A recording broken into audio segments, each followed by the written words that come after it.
Welcome बच्चों। जैसे हमारा चल रहा मेंस्ट्रुएशन चैप्टर, जिसमें हमारे पास है एक्सरसाइज 7.2, ठीक है। और ये एक्सरसाइज डिपेंड करती है हमारे फर्स्ट टर्म पर, जो लास्ट टाइम हमने देखा, उसके फार्मूले भी देखे हमने फर्स्ट टर्म का, ठीक है। तो याद करिए, हमारे पास में फर्स्ट टर्म की इस आकार का था। जैसे हमारे घर में जो बकेट होती है, आप इस बकेट को क्या कह सकते हो, फर्स्ट टर्म। ये होता क्या है, अगर इसको मैं थोड़ा सा बढ़ा दूँ, ठीक है, तो ये एक तरह से कोन होता है, और उस कोन को कट करने के बाद जो अपर पार्ट मिलेगा, यानी इस तरह का पार्ट मिलेगा, that is our first term, ठीक है। जो बड़ी रेडियस होती है उसको हमने R1 कहा था, नीचे वाला जो पार्ट है उसकी रेडियस R2 कहा था।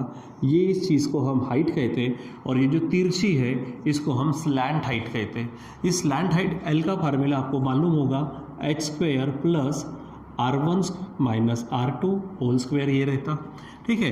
फिर इसके बाद में इसका कर्व सरफेस एरिया, इसका टोटल सरफेस एरिया, इसका वॉल्यूम, ये सब चीज़ें हमने देखी हुई है, ठीक है। तो उसी के चलते हमारे पास 2 क्वेश्चंस यहाँ पर है, और एक क्वेश्चन एक्टिविटी बेस है जो आपको होमवर्क करना है, ठीक है बच्चों। चलो यहाँ पर हम शुरुआत करते हैं हमारे फर्स्ट क्वेश्चन की। यहाँ हेडिंग डाल देता हूँ मैं, आंसर्स की, ठीक। यहाँ पर है हमारे पास क्वेश्चन नंबर फर्स्ट। अब सबसे पहले बच्चों क्या होता है कि इस तरह का जो भी क्वेश्चन आता है, तो यहाँ पर आपको गिवन क्या है वो निकालना होता है, जो वैल्यूज़ है, जो वेरिएबल्स है वो निकालो। उसके बाद में जो रिक्वायर्ड फार्मूला है उसको लगाओ, और उसके बाद में वैल्यू को पुट करो, और उसके बाद कैलकुलेशन करो, ठीक है। इतना सिंपल सा पार्ट होता है।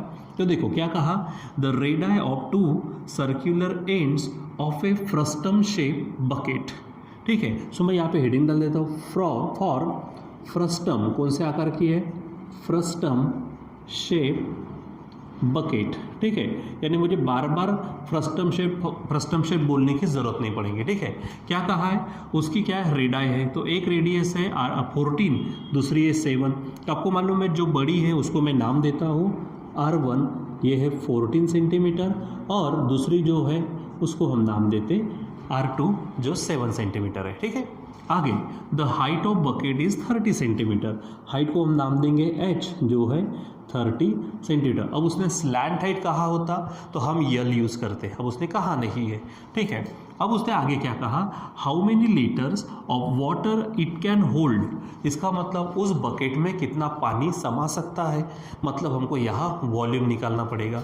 वॉल्यूम ऑफ बकेट क्या बोलेंगे हम यहाँ पर, वॉल्यूम ऑफ बकेट, ठीक है, या फिर आप उसको कैपेसिटी ऑफ बकेट भी बोल सकते हो, ठीक है। तो वॉल्यूम ऑफ बकेट, तो यहाँ पर बच्चों आपको अब फ्रस्टम बोलने की ज़रूरत नहीं, क्योंकि ऑलरेडी हमने हेडिंग में उसको डाल दिया। अब ये जो वॉल्यूम ऑफ बकेट है मतलब वॉल्यूम ऑफ फ्रस्टम है।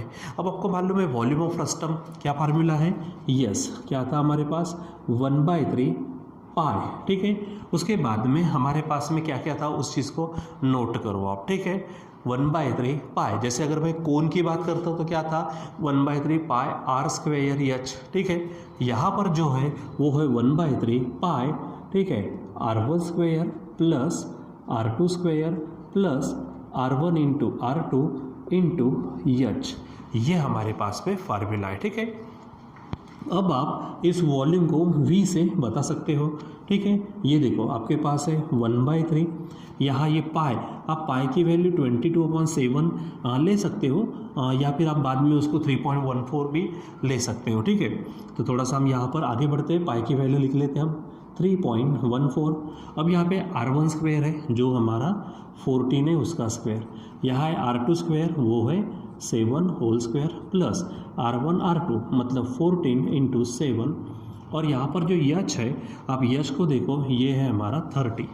अब इसको सॉल्व करना शुरू करिए, ये हमारा 3.14, ठीक है। अब R1² यानी 14 का स्क्वायर है 196, ठीक है, प्लस ये 7 जिसका स्क्वायर है 49, प्लस आप 14 7 जा कर सकते हो, तो 14 7 से आपको मिलेंगे 98 इंटू ये 3 से आप इसे कट कर दो, यानी ये बन जाएगा 10, ठीक है। अब ये 10 से आप इसको मल्टीप्लाई करेंगे तो पॉइंट राइट में सरक जाएगा, मतलब वो बनेगा 31.4, ठीक, इंटू, अब यहाँ अंदर में सबकी हम एडिशन करते करिए, ये 6 है, 6 और 9 15 और 8 बनेगा 23, बचे 2 के साथ 9 यानी 11, ये हो जाएगा 15 और 9 ये बन जाएगा 24, बचेगा टू के साथ ये 1 जो आएगा ये आपको क्या देगा, 3 देगा, ठीक है। यानी यहाँ पर 343 आपको ऐसा मिल जाएगा, ठीक। चलो अब यहाँ पर इसको क्या कर दीजिए, मल्टीप्लाई कर दीजिए, ठीक है। अब यहाँ पे 22/7 भी अगर ले लेते तो शायद 22/7 से भी काम हो जाता हमारा। अगर आपको बदलना है तो यहाँ पे बदल सकते हो, ठीक है। 22/7 लेते क्योंकि 7 से इसको डिवीज़न होता है, ठीक है। तो हम थोड़ा सा क्या कर देते, इसको बदल ही देते हैं, कोई फ़र्क नहीं पड़ता। यहाँ पर मैं लिख देता हूँ, ठीक है, 22/7, ठीक है। तो यहाँ फिलहाल मुझे क्या रखना पड़ेगा, ये 10 से, ठीक है, यहाँ पे रख देते हैं 22/7, ठीक। अब ये 10 से मल्टीप्लाई हो जाने के बाद ये बन जाएगा आपका 220/7। अब ये है 220, अब 7 से डिवाइड करो तो 7 4 सा बनेंगे 28। अब 34 में से 28 गए तो 6 बचेंगे और ये 3 यानी 63। तो आप 7 9 सा बोलेंगे 63, ठीक है। चलो अब आप यहाँ से मल्टीप्लाई कर लो, ठीक।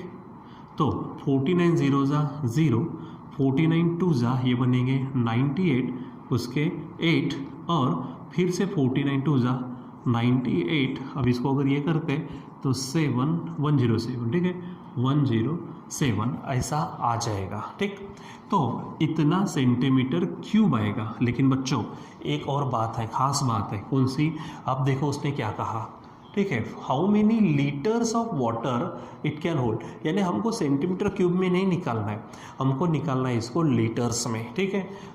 यहाँ पर देखो उन्होंने कहा है 1 लीटर इज इक्वल टू ये, ठीक है। तो अब हमको लीटर से सेंटीमीटर क्यूब में नहीं जाना है, सेंटीमीटर क्यूब से लीटर में आना है।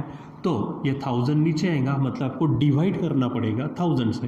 तो 10780/1000 करिए तो ये बन जाएगा लीटर्स, ठीक है। इसलिए आपका जो V है तो 1000 से, यानी आप क्या करेंगे, यहाँ पर 3 डिजिट के बाद पॉइंट दे दो, यानी 10 पॉइंट, ठीक है। यहाँ पर क्या हो जाएगा 78, इतना लिखा तो भी चल जाएगा, ठीक है। इतने लीटर्स ऑफ वाटर उसमें आने वाला है, ठीक है। तो ये उसका वॉल्यूम बन जाएगा और ये वॉल्यूम ही उसके क्या होती है, कैपेसिटी होती है। अब लास्ट में वो वाक्य लिख देगा कौन से, how many litres of water it can hold. आप लिखेंगे bucket can hold 10.78 litres of water. इस तरह से आप उसको एंडिंग में लाइए, ठीक है। तो इस तरह से ये सिंपल सा क्वेश्चन सॉल्व करना है, ठीक। चलो अब हमारे पास है क्वेश्चन नंबर 2। यहाँ पर देखो क्या कहा, फिर से the radii of ends of frustum are 14 and 6 है, ठीक है। मैं हेडिंग डाल देता हूँ फॉर फ्रस्टम के लिए रेड है, तो रेडियस में R1 है, देखो वहाँ पर 14 सेंटीमीटर, ठीक है। R2 है, ये देखो 6 सेंटीमीटर, छोटी जो है उसको R2 लेना। हाइट दिख रही है आपको, हाइट यानी एच, वो है 6 सेंटीमीटर। अब आगे कहा find number 1 curve surface area, total surface area और वॉल्यूम। तो कर्व सरफेस एरिया में आपको यल की ज़रूरत पड़ती है, इसलिए पहले यल को निकालते। यल का फार्मूला बताइए क्या है, अभी मैंने स्टार्टिंग में लिखा था, yes h² plus R1 minus R2 whole square, ठीक है। चलो सॉल्व करते तो एच आपके पास कितना है 6 प्लस R1 देखो 14 है माइनस R2 हमारे पास 6 है, उसका स्क्वायर। सॉल्व करते जाइए आप, तो 6 का स्क्वायर 36 प्लस 14 माइनस 6 ये बनेगा 8, उसका square.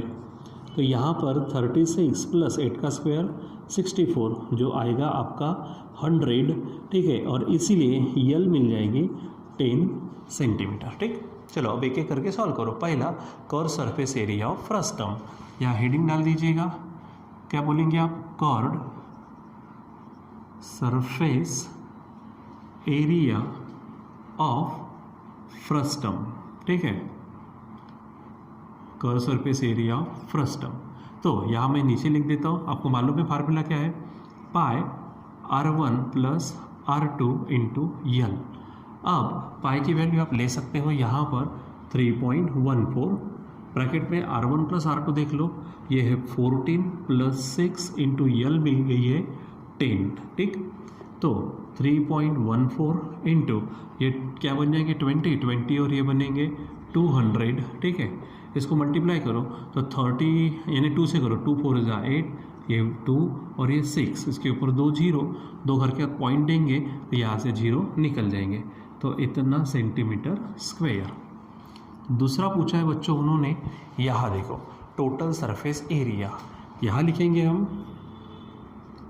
Total surface area of frustum, सामने जगह कम है हम यहाँ लिख देते हैं। तो आपको मालूम है total surface area of frustum क्या था? यस, हमारे पास पहले तो कर्व सरफेस एरिया और फिर अपर फेस और लोअर फेस उसका भी लेना पड़ता है। यहाँ पे पाई r1 + r2l plus pi r1 square plus pi r2 square, इस तरह से होता है।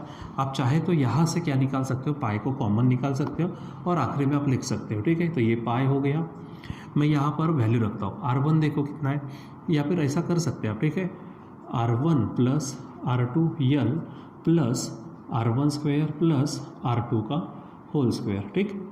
सो यहाँ पे 3.14, यहाँ देखिए आप r1 + r2 फिर से 14 + 6 इंटू यल, तो यल है आपके पास 10 प्लस r1 स्क्वायर मतलब 14 स्क्वायर, r2 स्क्वायर यानी 6 स्क्वायर। सॉल्व करिए इसको, 3.14 ये बनेंगे फिर से 200 प्लस ये 196 प्लस ये 36, ठीक है। अब 3.14, ठीक है, इंटू ये 0 के साथ ये 6 है, यहाँ 6 + 6 12 आएगा, यहाँ पर कैरी 1, ये 4 होगा 13 कैरी फिर से 1, ये बनेगा 2 और ये 2 ये, ठीक है। अब आपको बच्चों यहाँ पे इतना पोर्शन है, इसको आपको सॉल्व करना है, तो क्या बोलेंगे 432 इंटू 314, ठीक है। तो 4 2 = 8, 4 3 = 12, 4 4 = 16 17, ठीक है। 1 से करेंगे तो 2 3 4, 2 पॉइंट आएंगे यानी 0 देंगे, 3 2 = 6, 3 3 = 9 और ये आएगा 12, ठीक है। ये ध्यान में रखो आप, करो इसको तो ये आएगा 8, ये हो जाएगा 4, ठीक है, ये 16, ये 1, ये 10 14 और ये 15, ये 3 1, यानी आंसर होगा 135648 और 2 डिजिट के बाद पॉइंट, यानी यहाँ पर पॉइंट आएगा, तो इतना सेंटीमीटर स्क्वायर हो जाएगा, ठीक है। सो ये आपको ध्यान में रखना है। और अब लास्ट में उसने क्या कहा है वो देखिए, वॉल्यूम। तो यहाँ पर मैं आपको वॉल्यूम का फार्मूला लिख देता हूँ, क्या है आप ही बताओ वॉल्यूम का formula, volume of frustum, volume of frustum क्या फार्मूला, चलो बताओ। यस, 1/3, ठीक है, फिर पाई क्या होता है r1 square plus r2 square plus r1 into r2 और साथ में h, ठीक है। चलो अब यहाँ पर आप इसके नीचे में, आप इसके नीचे बराबर चलना, ठीक। तो ये 1/3, ठीक है, इंटू पाई की वैल्यू 3.14, यहाँ पे r1 स्क्वायर यानी 14 स्क्वायर प्लस ये 6 स्क्वायर प्लस r1 r2 मतलब 14 इंटू 6 होगा, ठीक। और इंटू h की बात करते तो वो भी 6 है, ये 3.14 है, ठीक है। अब ये 3 से इसको क्या कर दो, एक काम करो थोड़ा डायरेक्ट करते, यहाँ पे देखो 3 2 = 6 होगा, 2 से मल्टीप्लाई करेंगे तो 6.28 आएगा, और यहाँ पर 14 का 196, ये 36 और 14 6 = 84 होगा। इसको सॉल्व कर लीजिए, 6.28 इंटू 6 12 और 4 आएगा हमारे पास में 16, कैरी 1 होगा, ये 10 13, ठीक है, और ये 21 कैरी 2 आएगा, 2 और ये हमारे पास में 3 हो जाएगा। अब इसको एक बार फिर से चेक करना। और बच्चों अब इतना तो काम आप कर सकते हो, यहाँ पर मैं छोटी सी जगह छोड़ देता हूँ, यूनिट डाल देता हूँ सेंटीमीटर क्यूब। आप इसका आंसर घर पे निकाल कर टेक्स्ट बुक के लास्ट में आपको क्या करना है, चेक करना है, ठीक है बच्चों। सो ये हमारे पास में एक्सरसाइज 7.2 के 2 प्रॉब्लम्स। अब इसमें थर्ड प्रॉब्लम है जो एक्टिविटी बेस है, वहीं पे सब कुछ है, बस आपको थोड़ा थोड़ा उसमें फील करना है, ठीक है बच्चों। सो आप उसको करेंगे, आई होप सो। तो आज के लिए बस इतना ही, बाकी का कंटिन्यू करेंगे हम बाद में। Till then bye.